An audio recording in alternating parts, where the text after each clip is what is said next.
Welcome to Coming Out of the Spiritual Closet with your host, me, Brittany Whittick. Join me every week to explore and demystify the world of modern spirituality. I am so looking forward to sharing this week's episode with you. It is one of the most raw, vulnerable, and important episodes I've ever published. So this week I brought back one of our most popular guests, Priestess Francesca. Priestess Francesca is an erotic shepherdess, a divine dominatrix, and a temple priestess. Her first episode aired March 5th and was called Erotic Energy is Soul Aligning Medicine. If you haven't heard that episode, you may want to check it out before you listen to today's conversation. So today, Priestess Francesca and I go deep into the topic of discernment, safety, and integrity in erotic energy. And the way that we did this was by sharing several Instagram posts and trends on Instagram that I've noticed feel icky to me. And Priestess Francesca basically goes through these trends and these posts one by one and explains why they're problematic, why they don't feel good, why my discernment bells were going off like crazy when I saw these. We're definitely pushing the envelope with this conversation, but I'm here for it. I'm incredibly grateful to Priestess Francesca for being brave enough to come on the show and share what she shared today. It's huge, it's powerful, and I'm so looking forward to getting feedback from my audience about this episode. So, without further ado, here is Priestess Francesca.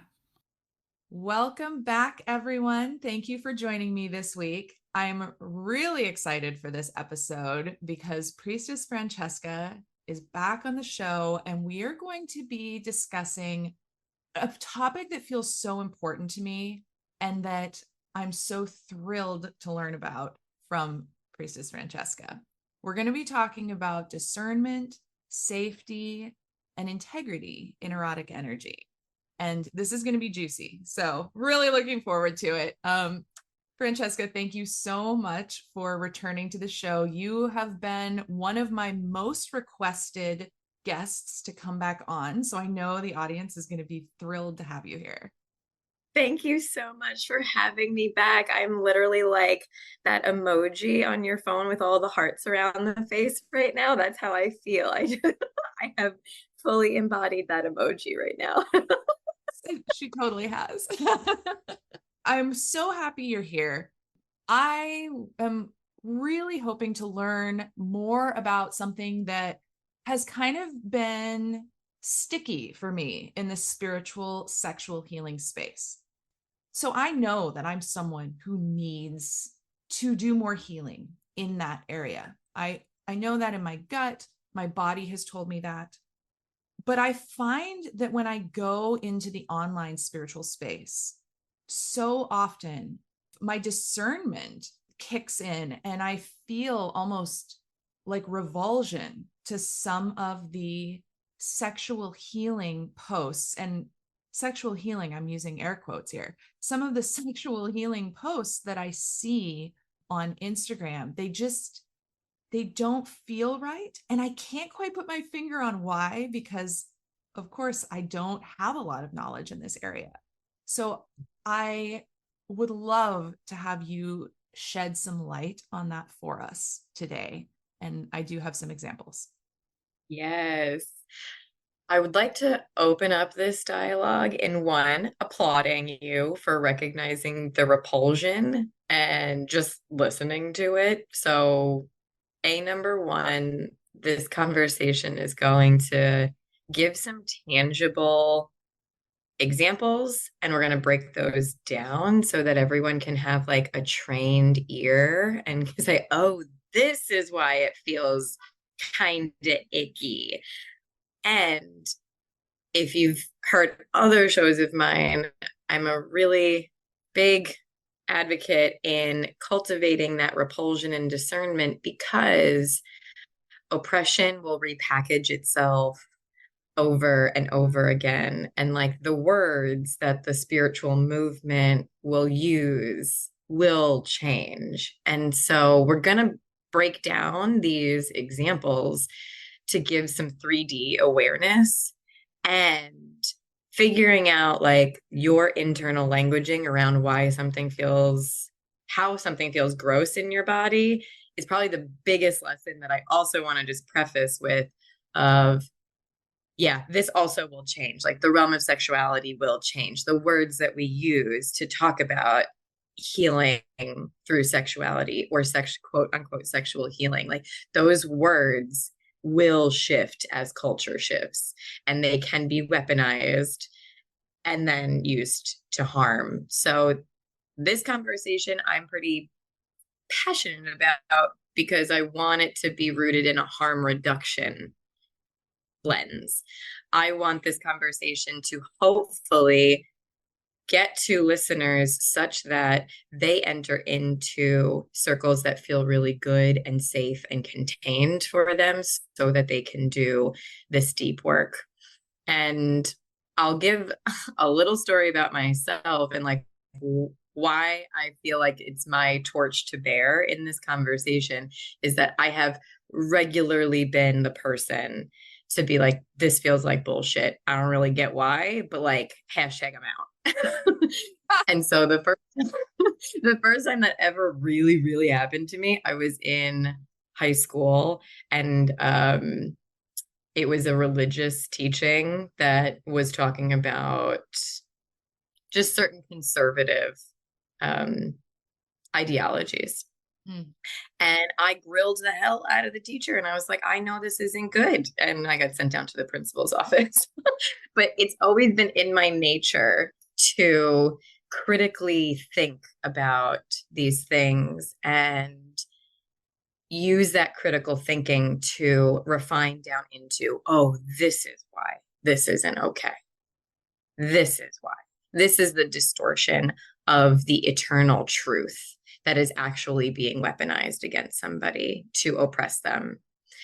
And so we're going to have a really big conversation. I feel the weight of importance, and I hope that we get to do it justice here.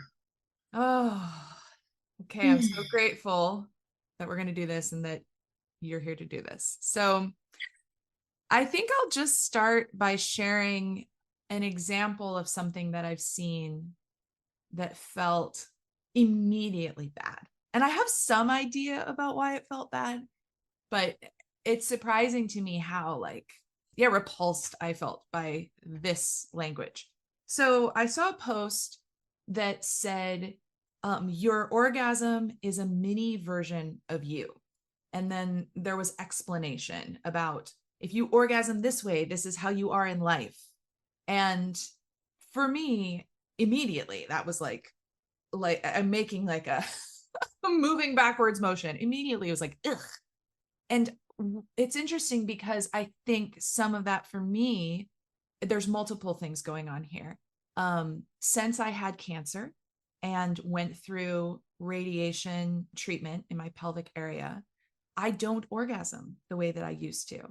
And there was this immediate like, wait, so because I survived cancer, like I now am forever defective because my orgasm is different than it used to be. This was like an immediate like, ew, that doesn't resonate at all. And I know that there are a million reasons why people, especially women, may find orgasm challenging. Yeah. So what do you think about that? Okay, so I want to first honor your recognition that your life circumstances shifted your sexual expression. And what this post has said is that something about your lived experiences and how your sex now expresses is wronged. The word that I use is pathologized. So this entire post that goes through if you come too fast, then you aren't willing to go deep. Or if, right, there was just like a bunch of these examples of pathologizing someone's sexual expression. At the core of this post, it is saying your natural expression has something inherently wrong with it that must be fixed. Something about your natural expression must be fixed. Right. Yeah. I got chills because this doesn't just happen in erotic energy spaces or sexual spaces. This narrative of pathologizing your natural expression is all over the New Age spiritual movement. Yes. And it is nothing short of a very similar movement like Big Pharma does, where Big Pharma says, there is something wrong with you and you have to fix it. And hashtag, we have a pill for that. Yeah. Right.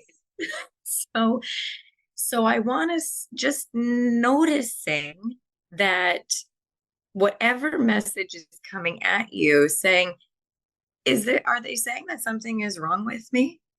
Are they saying that something is wrong with me in my natural expression that needs to be fixed? And that is a red flag that you might want to look deeper into. Mm.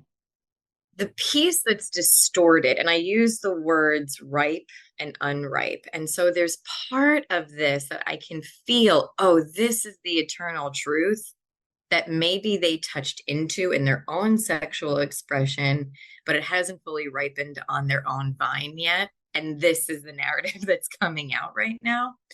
The eternal truth that I feel they're tempting to touch into is the authenticity of which you do one thing is the level of authenticity that you do all things. So I have a phrase on my website that how you sex is how you live and how you live is how you sex, right? The underneath of that, like when you read what's actually on my website, I'm talking about, are you living in coherency? Do you speak your truth? Do you authentically go after your desires? Do you courageously step forward into unknown terrains? And so if you do those things in your sexual expression, then usually what's happening is you're being taught how to do that in all of creation, in all of your life's journey. Yeah. That is what is being really distorted here. And it's saying, and I want to take also like a little bit of a pause. What I notice happen, especially in the realm of sexuality, is someone has an experience that leads them to a truth for themselves. Oh, how I orgasm just revealed something about how I am in all of life. And I want to then shift that. I want to be deeper with my orgasm. And what happens is then they turn their subjective experiencing into this broad brush eternal truth. And they will interpolate and then project their experience onto everybody else's experience. My sense is that's exactly what happened with this person. This person had one revelatory moment and then interpolated that revelatory moment into every other kind of expression of orgasm and said, then this must be the eternal truth that is happening across the board for everybody. Yeah. No. Nope. Right. And I feel like in what you just said, that's just wisdom that goes across the board. I hope anyone listening that has a spiritual platform is listening to this, because that doesn't just apply to sexual experience. People do that all the time with their individual experience in the spiritual new age world. Yeah. What really taught me this was in all of my work with clients. So if you listen to the first podcast, then you know I'm a sex worker and a professional dominatrix.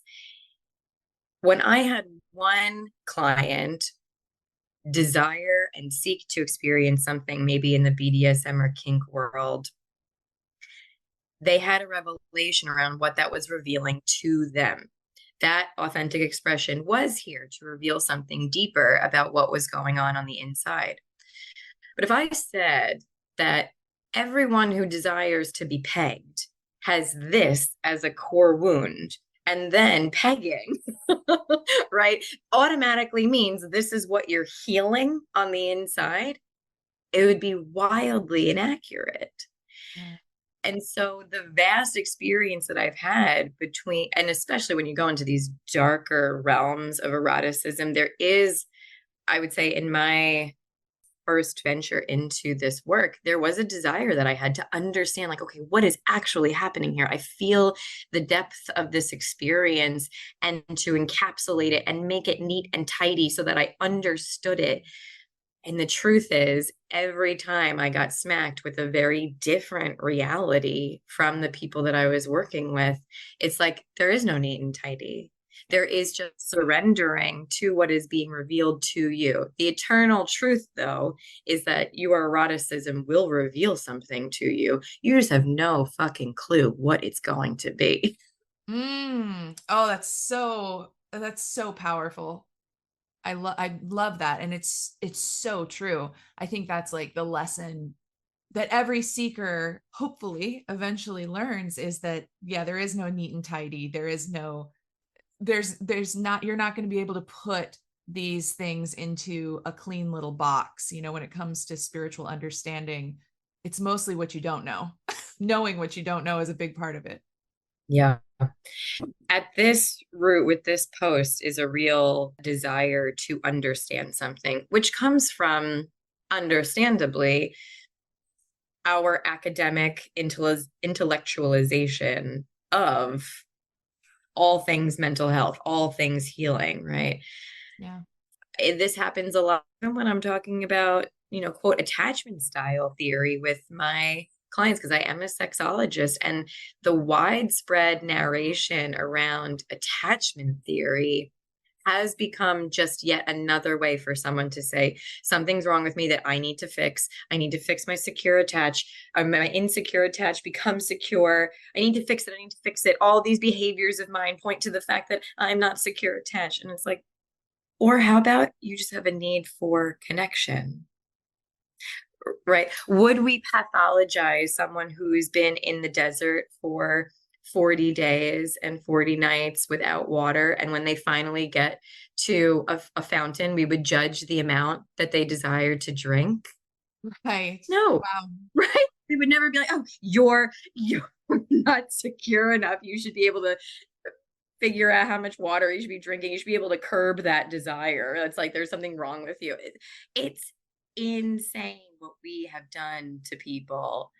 And it is insane when you look at it through the lens of being thirsty and finally being given water. You would never call that insane. But here we are talking about human connection through that very similar lens. Yes. So stop pathologizing yourself. There's nothing wrong with anything in your sexual expression. Trust that it will reveal something to you, but you have no idea what it's going to reveal for you or for somebody else. Wow. Oh my gosh. Already I feel like my mind is blown, because that shifts that shifts so much for me, like, already. Thank you. Um yeah, that Thank you. there's Thank you for this conversation, Brittany. I'm going to be integrating what you just explained for a little while. That's amazing. Thank you so much. So, okay, so there's that post. I have more. Okay, let's do it. So, another post, and this one is a little more vague for me. It's hard for me to, like, that post I just explained. It was very easy for me to pinpoint what, at least a bit of what felt so icky. This next one, it's a little harder for me to understand. So the next post is like a very um traditionally put together white woman speaking on a very well curated kind of platform podcast about sex magic, magic. And she's talking about how you can use it to manifest what you want. And I think she might even refer to like manifesting like things like money and that sort of thing. And I can't put my finger on it. I would love to know what your thoughts are on this post, because I've noticed the sex magic thing often feels this way to me. And I don't know why it is, because on one level, it makes sense to me that that would be possible, but it just often feels icky in the way it's presented. Again, great discernment. It's gross. When I see posts around sex magic, I'm regularly puking in my mouth. So I'm really excited to have this like demystification of why it can be problematic and also harmful. And I'll talk about like why is this narrative potentially harmful for people other than the massive distortion of truth. So going off of this like neat and tidy kind of energy, do you notice how in that post there's well, figure out what you want and then bring it to your sex and then turn yourself on and then put it all through every channel and then at the peak of pleasure, throw your desire up with your orgasm so that you manifest it. Yeah. Okay. This linear progression is the first problem with it is trying to make very neat and tidy a very chaotic, haphazard, non-linear process. Right. So sex magic, yes, I don't always resonate with the word magic, but I'll call it like erotic alchemy. Erotic alchemy is certainly powerful, but it does not fit into this neat and tidy box, right? That is this colonial kind of oppression that is inherently saying, I know more than nature. I know more than how I ought to be authentically expressing. And so I will overpower my natural expression. I will overpower my destiny to call in what I believe I should be having in this lifetime. Ooh. Whoa.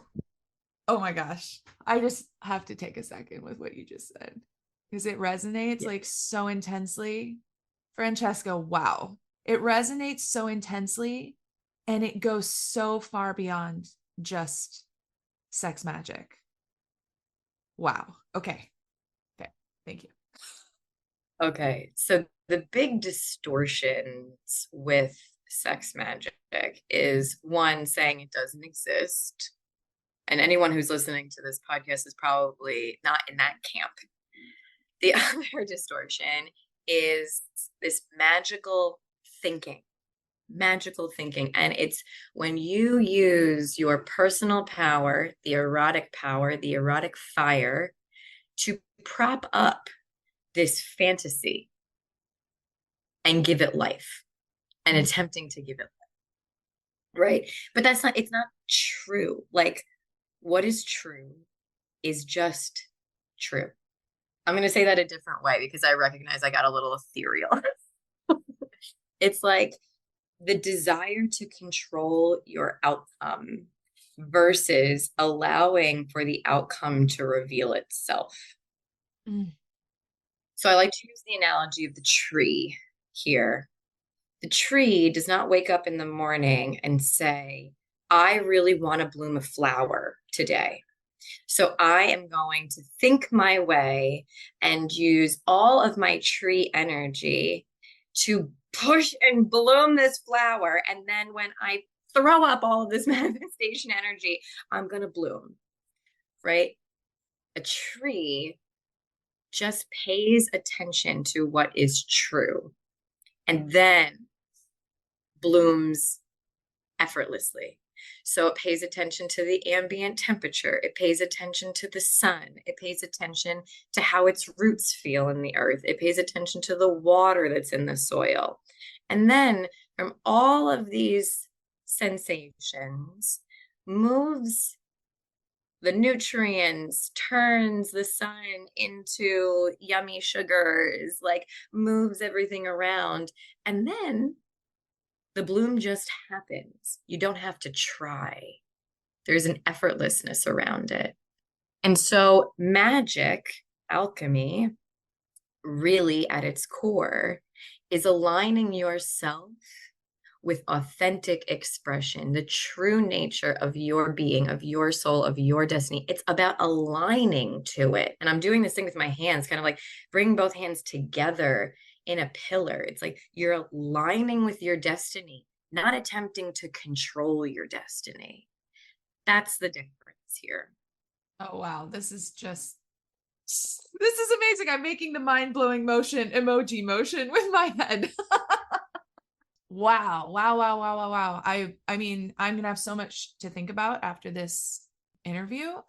I mean, this speaks to the entire New Age obsession with manifestation and how that's done, and how it's so funny because, yeah, how that also just has never felt quite right. And I haven't been able to figure it out, like, because there have been pieces of it that seem to work for me, but at some point I kind of just abandoned the whole idea because it just didn't feel right. And this is really, this is like the sex magic seems to be the sexual branch of that new age obsession with manifestation. Yes. Yes. The spell casting, and that's what this post really was. It was talking about spell casting, using your sexual energy as the force to cast the spell. Spell casting can go awry because you're applying your will force to a portrait of what you think. And the truth is, you don't know. You don't know where your life is going. You don't know what your creations are really going to be. You don't know. And so I had one teacher who was, I don't study under them anymore. And they used to say, magic is the application of your will force so that situations, people, and circumstances bend to your will, to your desires. And there's a lot of shadow in that. There's a lot of shadow in that statement. And that statement is filled with a distorted savior complex. It's a masked savior complex. I know more than X, Y, and Z. And so, therefore, I'm going to use my power to influence a situation. Wow. Yeah. Okay.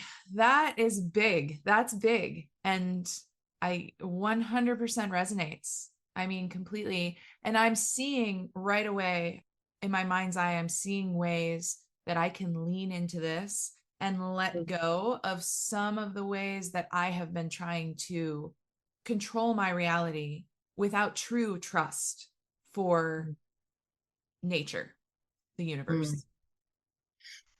What often happens in this manifestation, sex magic thing, the harmful piece of it, and we'll go back to like, there must be something wrong with me. Say you have a goal, a financial goal, a goal for lovership, whatever. You have a genuine desire. And so you do this ritual and you bring that desire to your sex magic, and then nothing happens. What the narrative is going to say is, you didn't tap into your erotic power enough. You didn't throw it up strongly in your orgasm. Your orgasm didn't go deep enough for the universe to hear you. There's just a laundry list of other pathological things that are going to be projected onto you. And at its core is saying, you're not good enough. You didn't do it right. Right. So, what if you're in like the budding season of a new thing that you're creating? And you say, oh, I want a $10,000 month. Oh, this is what those manifestation money marketing people are going to talk like, okay, well, you just bring it to your meditation and manifest it, become the magnetic field for all this money. But like, that's not the time that the fruit is supposed to be blooming on your tree. That's not what's happening here. You're going to internalize that most likely, that you did something wrong. There's something wrong with your creations, etc. So there's a rewilding that is being called for within erotic alchemy. And I learned this from a teacher that I am still studying under, and I will name her. Her name is Jumana. I got these 4 words from her, and they kind of revolutionized the way that I approach my alchemy now. And the first is listen. So in the example of the tree, I'm paying attention to the sun, to the wind, to the water, and then follow it. I follow my desires. In this Instagram post, remember, she said, like, it's using your pleasure to manifest. Okay, we're going to reframe that to be rooted in eternal truth now. We are going to follow our pleasure. We are going to follow what feels good. And in the example of the tree, if the roots are growing down and all of a sudden it hits concrete, does the root say, I must force this to go this way? No. It follows what feels good and just moves. It just moves. When there's an abundance of water in the soil, it feels good to drink all of that in. When there's warm sun, it feels good to receive all that. Listen, then follow. Follow your pleasure. Follow what feels good, what lights you up. The third one, commune. Actually connect with what you are receiving as you follow all that you hear. Commune with it, become one with it. And then from that place of communion, you fully see what is next for you, what the next step is, what's true for me now. That's when you command, oh, okay, this is the next action for me. I will go do that now. That's where the magic really unfolds, this continuous listening, following, communing, and then commanding. And then life becomes this magical miracle over and over and over again. And you're like, holy shit, it just keeps presenting itself. And I don't have to try so hard. But easier said than done. But that's the eternal truth that this woman is attempting to name, but it's just not ripe in her yet. Great. Oh my goodness. I have chills all over. I feel like I can feel like the truth, the capital T truth of what you're sharing here. It's really beautiful. Thank you. What I wrote down and I want to say is that you are the magic. You serve a greater magic. And I think that's what has kept me anchored through all of the external narrative out there, to say, what am I serving? What am I in service to? What greater magic is coming into my vessel? Am I an instrument for? I am magic, but I'm serving a greater magic, and that greater magic is moving through me. I am not dictating that magic. Right. Oh my gosh. I love it. And it's like, it's kind of like next level. It's next level surrender. And it's also a next level understanding that it's like our ego that is making decisions about the exact specific thing that we want to make happen. And so there's this, like you said, the tree is not like, oh, there's concrete, and so we need to do everything we can to bust through that concrete. That's not how it works. But often that's like how our human brain wants to do things, which, I mean, this is just brilliant. Thank you. I'm like just contemplating out loud. But this conversation is going to change the way I interact with my intuition and with nature so much. And I already feel like I have a pretty strong connection there. this is really going to help me so much. And so I know it's going to help everyone listening. This is powerful stuff. Mm-hmm. In the realm of sexuality, because we talked pretty like Yeah. broad about magic, I just want to touch into, okay, then in the realm of sexuality, you're still kind of following these pillars of surrender, of listening, following, communing, and then commanding, and how it has showed up for me and often for my clients, how I'm reframing the work that we're doing in the healing arts of the erotic is listening to our desires. Just listening to what turns you on, what makes you feel yummy, what feels pleasurable, period, without any pathologizing around it, regardless of how fast you come, regardless of whether you come or not, regardless of how dark it is. No pathologizing, just listen. And then following it, actually being in the flow with that desire. Okay, this is my fantasy. I'm going to follow it. I'm going to explore it and truly becoming one with that desire, communing with the expression, communing with, if you're playing in partnership, communing with the energy that you're exchanging with. And on the other side of sexual transformational sexual experiences, which I want to say, every sexual experience has potential to be transformational if you are moving from a listen, follow, and commune perspective. On the other side of it, it's usually very clear, like, oh, oh, this is what I've been holding on to. Oh, this is what's meant to bloom next. Oh, this is the leaf that's supposed to shed now. Oh, this is the behavior I have outgrown, right? But there's no rush in that revelation. It just comes after you listen, follow, and commune. And then commanding feels natural. Oh, I'm just not going to do that thing anymore that I don't want to do. Oh, I'm just oh, I'm a person who likes to drink piss now. That's what gets me off. Great. Oh, that's amazing. That in itself is also really mind-opening.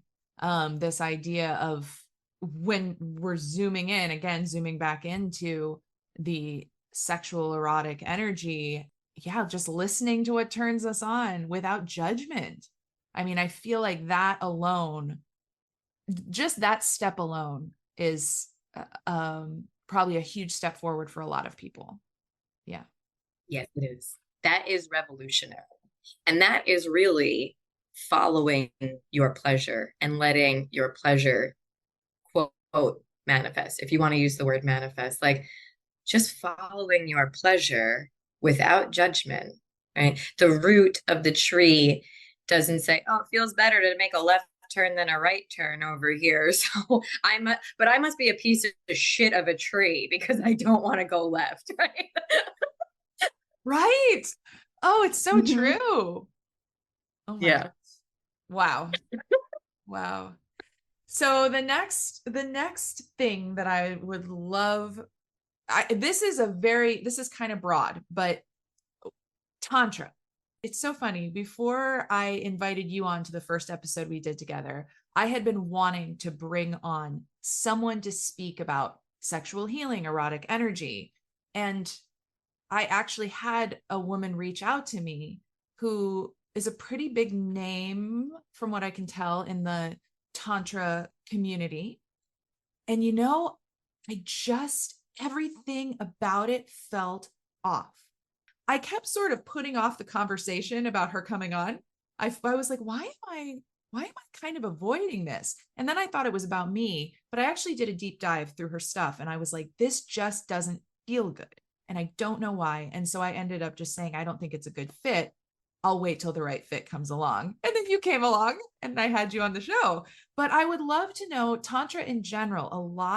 I've been told by many people, oh, you should get into Tantra. Tantra will help you heal. Um, but I haven't seen anything where Tantra feels right or good to me, and I'm not sure why. Yeah. And I need to own a little bit of my own shit too. A couple of years ago, I had tried on the title of Tantrika to help explain like what I was actually doing in sacred spaces with my clients. And I think it lasted like less than 90 days. Like I didn't even get one full season. I was like, no, this, I don't know why it's not it. And I got rid of it. Um, and so now I use like sexual shepherdess feels better for me. Um, but also that just like listening of like, okay, I'm going to try this on because it's kind of what's alive in the culture right now. But it felt so icky and gross and I got rid of it. And then I really understood and discovered like, oh, this is why I went down my critical thinking rabbit hole and brought up some pearls. And Mm. so the harmful nature of the use of the word tantra is on a continuum. Okay. There's not like it's not all intentionally awful and it's not always like innocently harmful. And so the piece that I'm going to touch into in this part of the conversation is like where do some of the posts that you might see out there fall on this continuum? Okay. So at best, there are teachers, humans in the healing arts space, um, those who have even like touched into these sacred sexual experiences and are searching for a word to describe what it is that they're doing. Okay. And in this modern culture, we kind of don't have a word to delineate between the sex that we know feels gross, like commodified, cheapened, porn informed. And I do love lots of porn, but like the really shit porn informed, like Yeah. we don't have a word to separate and delineate between that expression of sex and the sex that we know is deep, revelatory, sacred. Mm. And so the only word that this culture has to describe that differentiation is tantric sex. Mm. Okay. In truth, though, Tantra is a religion. Tantra is a religion. And Wow. so the use of the word Tantra is, I just got chills, deeply at its core appropriation. Whoa. Okay. I didn't even realize Tantra was a religion. So, Yeah. wow. Okay. Yeah. It is a religion. There are different sects, not sex. Sorry, this is going to Yeah. be hard on audio. Of Tantra as a religion.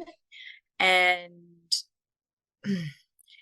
it would be like saying, I pray every night. And so therefore I'm deepening into like a Christian ritual. There's just like a piece of it that feels ridiculous when you realize that you're taking one aspect of an ancient faith and then superimposing that onto this one expression of sexuality and saying that that's Tantra. But in truth, the religion as a whole is a deep walk of self-revelation, of destigmatization of authenticity. There's lots of, I would say, like very taboo out of the norm forms of initiation to go through Tantra. And so if you're interested of Tantra as a spiritual walk, great. Find the ancient teachings, find the people who are going to uphold just like Christianity, they have almost like sacraments. You go through this process of deepening into that faith. It is true that sexuality is not vilified in that religion. So I just want to name that and say most of what you hear, I would say 99.9% of what you hear in terms of like tantric sex is really just the only word we've given to sexuality that is present, alive, without conscription, not vilified. Yeah, wow. That's fascinating. Just even that right there sheds some light on what probably on like an intuitive level doesn't feel quite right when I'm reading about it. Yeah. Yeah. I I sense that with a lot of humans who are seeking to explore these realms, they just don't have a lot of options because the culture has said, this is what you call this thing. But there's a real shadow in colonialism of going to ancient traditions, taking a little piece of it, and then extracting it for profit, fame, whatever. Yeah. And so as we move on the continuum to like the most harmful use of that word, it's used as like a titillating marketing strategy for things that are have nothing to do with anything, actually. It's just now a marketing word. So some of the examples that we chatted about before even pressing the record button was like tantric speed dating was one of them. Yeah. Whoa. It's that one, like I have a heaviness in my heart because the intentions of those spaces are seemingly pure, but they're so far out of their root. They're so ungrounded because of this use of the appropriation word. Yeah. Um, Another one I've come across was like there was a tantra nightclub. What the fuck is that? Right? Yes, in Is Tulum, right? Yep. Yeah. there was a tantric yacht week. Oh, oh Lord. So I wanted to name this continuum because there is a part of the community that is just lost on language, and this feels like the only language that they have been allowed to use. And then all the way on the other side of this continuum is really capitalistic marketing strategies that are playing into the deep desires and thirsts to actually be aligned with something bigger than, you know, drinking and partying, whatever. So if I go to a tantra nightclub or a tantra yacht week or a tantra speed dating, then maybe I'm more conscious, grounded, or whatever of a spiritual creature. And it's like you're really tugging on people in a way that is just this like sizzly. That's what I feel. I'm like, oh, we're gonna put tantra, we're gonna sizzle some tantra on this marketing strategy, and then all of a sudden be able to charge double and Yes. create, like, pull in the Tulum crowd or the, you know, that kind of a vibe of people who are just gonna spend beaucoup dollars because it's marketed that way. Yes. Oh my gosh. Yep. Yeah. Wow. I mean, I totally see that as you point this out. I've really never thought much about it. So I'd love to like put an invitation out into the world. Some of the words that I've chosen to use through my own, like, okay, what am I actually doing here then? Because I don't want to use that word tantra. I Right. don't want to use that word. Um, Erotic mystic. Mystic does not is not tethered to one specific ancient religion. That has felt really great for me. And using the word erotic mystic Mm. also narrows in on the sort of energy that I use in order to reach mystic states. Sexual shepherdess as opposed to tantrika has felt really good for me. I am naming that I am guiding people in the Yeah. sexual terrain without Yeah. appropriating that word. Um, yeah, those are the one. Divine dominatrix, obviously, because I'm just like, yeah, I'm not just hitting anybody. We're doing some like deep energy work here.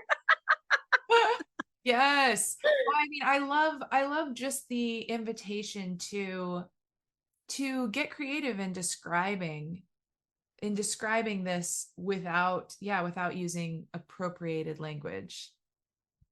Yeah, without appropriating a religion. I mean, that's yeah. Yeah, And those terms are very clear. Like what everything you just said. I mean, that's very clear. It really indicates what you're doing. yeah. I have noticed that people searching for Tantra have come and like kind of fallen on my doorstep accidentally and have spoken. This feels so much more true than what I was learning in this class, in that class. And I'm like, say more, say more. So, what I've noticed about even the schools or courses or anything that are teaching tantra because they have no other word to use for it, but it's really like sacred sexuality.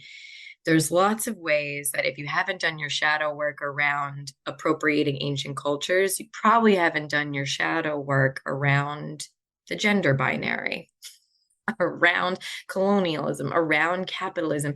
And that seeps into how they hold the container.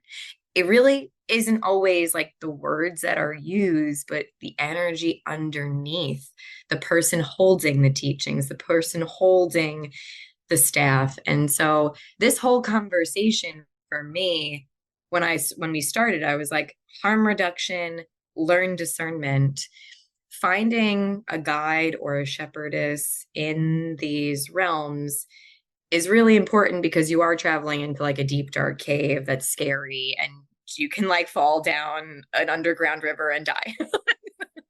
So it's important to just like get your lamp, your headlamp, Yeah. look at the map. Oh, where am I walking now? And just to like avoid a lot of the pain that can be experienced. And please be really discerning. If something doesn't feel good, if something doesn't feel true, then drop it. One of the big ones that doesn't feel true for a lot of people are the gender binary. And I hear around like polarities, the masculine pole and the feminine pole. And I deconstruct this in my school a lot, where this is just repackaged gender conscriptions that have Mm. been given like sacred words. So sometimes in these, so, for example, in the Tantra speeding, because I did go to it because I was like, oh no, I'm going to experiment. I'm going to see what's happening here. There was this invitation for everyone who was assigned male at birth and conditioned as a man to hold up the quote masculine pole, whatever the fuck that means. The women or those who were assigned female at birth, conditioned as women, to hold the feminine pole, whatever the fuck that means. What it was doing was perpetuating this narrative of like, man, strong, I hold things, and female, fluid, I flow into things. And I was like, what is going on here? This is just oppression repackaged, and it's not allowing for everyone to show up as their authentic self. So, what I see in the quote Tantra community is that there is a right way and a wrong way. There is a higher order sexual expression and a lower order sexual expression. There is a high frequency, high vibe sex, low vibe sex. And I'm here to say there is full circle. Nothing wrong with your authentic erotic expression period. Ooh, yes. Yes. So you touched on something there also that has come up for me, and we don't have to go too deep into it, but I have definitely seen in the spiritual world very often, I have seen this sort of destructive definition of the divine feminine and the divine masculine.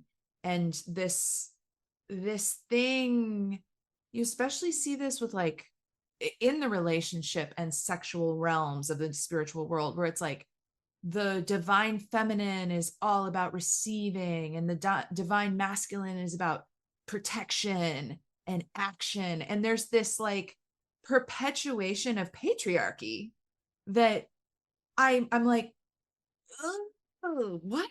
It's not, I don't think this is actually supposed to apply to genders in the body. These are just like energies that exist in everything, right? Yep. Like, spoiler, yes. Let's go back to the tree because, God, the tree is just one of the greatest teachers. Yes. Is the tree any more masculine when it blooms versus when it receives the water from the roots, or any more feminine? I mean, gender is such a construct. This whole like, and masculine and feminine energies are very, that languaging is confusing because the collective has not unlearned gender, Right. has not done work as gender as a construct. So when the, even if those masculine and feminine terminology translates to receiving and doing, because we haven't deconstructed gender, we then impose those energetics onto gendered identities. False. It's just one big false movement. The tree is just as receptive as I use shape, whatever, as it is activating. Period. Yeah. Period. Yes. Right. Yeah, that's something that it always gives me the ickies when I see posts about make sure that your divine masculine partner gets to live his divine masculine by taking charge and protecting the relationship. And it's like, oh, please no, let's not. Oh, I'm ready for polarity to not be a thing anymore in the, because it comes up in sex, intimacy, and relating coaches Instagram posts all the time. That probably could have been another one that we really like dive into. yeah. It comes up a lot, that narrative of polarity. And in all of my work with particularly humans who have been assigned male at birth, conditioned as men, they are so thirsty to be in a surrendered state. And what the entire framework of polarity does is robs them from their opportunity to use sexuality, intimacy, relating as the place where they can play in safety of surrender. Mm, They are never allowed to be in full surrender out in the world, right? They always got to have it together. They always have to know what's next. They always have to uphold all of these things. And right. so it was interesting after that tantric speed dating experience I had, that event actually flowed into a temple night. So a group play party. And I offered into the space ANR, which is adult nursing relationship. Mm, yeah. So where someone is able to be in my lap, latch onto my breast, and just be held in this soft receiving space. I want to tell you, I should have had a sign up sheet because that's how many humans with penises assigned male at birth that were told to uphold the masculine pole in that event wanted to just be held. Wow. Mm, mm, That makes total sense. mm. Yeah. That's, yeah, that's powerful. Oh, there's so much to talk about here. I do feel like maybe that would be a whole nother episode. because there's a lot there. Okay, I feel like we're pretty complete with this topic. How do you feel? I feel like we went to the edges. We went to the edges of culture and society through this chat. And I'm feeling grateful for having you walk there with me. And I am definitely ready for some like tea and snuggle time to come back Yes. and be like, "Oh, okay, we just did that. We just had this conversation." Yes. I also feel really grateful. I mean, this has been really powerful. Every single piece of this, I think, is going to be eye-opening for my listeners. So thank you so much. If anyone listening would like to connect with you, work with you, what is the best way for them to do that? Thank you for the invitation. I really appreciate it. Do not take it lightly. So I have a group program that runs 4 times a year on the seasonal turn of the wheel. This episode will be dropping in September. So the next cohort of that program will be the fall equinox, and then winter solstice, spring equinox, etc. So when you feel like it's your time to deepen and bloom into this work, I will be here on the seasonal turn of the wheel. We explore multiple different terrains of erotic expression, erotic alchemy, erotic truth. And we destigmatize so many different expressions of eroticism so that your authentic truth is fully welcome here. These 6 different terrains anchor us into truths that we need to remember. So if you were listening to this podcast and you just felt, I knew that deep down, and you just put words to something that I didn't have words to, and now I remember this, like, okay, we remember things in each of these terrains.